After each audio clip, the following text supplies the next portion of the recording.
Power Out Labs, as part of the apps here, and I'm here with, are you the developer, or what's your role? It's Alex Iliev. So what's your app? What does it do? It's called ProRemote, and it's a control surface and remote control, sort of all in one.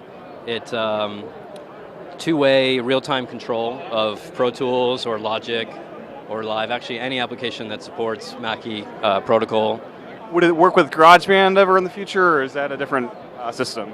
You know, we haven't tested with GarageBand, and I don't think it would work. It works with Soundtrack Pro, which is sort of along the lines. You know, it's mostly for high-end. We have a lot of customers that use it as a control surface right up against their computer. And then so this would basically replace those big soundboards, or? Yeah, so that's what it's designed to replace, is the large Mackie control, which is about a $4,000 device. Yeah, I've been behind soundboards. Those things are huge and expensive. What's kind of the features of your app? How does it connect and all that good stuff? It connects over Wi-Fi, and we use our own protocol. That's how we do this real-time stuff.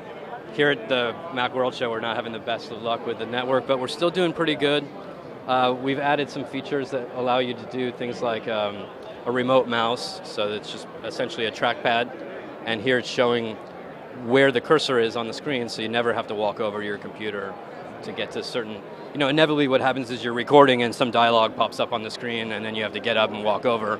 This will save you from that, and there's also a keyboard, so you can access basically everything and never get stuck walking back and forth to the machine. So we have drummers that like to use it because they're behind the drums, and you can hit record and adjust the faders, etc. I see two iPads there. Is one showing off the vertical, one showing off the horizontal, or are those separate apps? No, same app, just different orientations.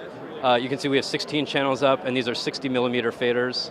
And in portrait mode, they're 100 millimeter faders. They're exactly the same resolution as a physical control surface. It looks like you can run both at the same time, connected to the same Mac. Yep. So, say you have 3 iPads, you just around with all these controls. We've only tested up to 6 devices. Okay. This also runs on the iPhone, so you could have.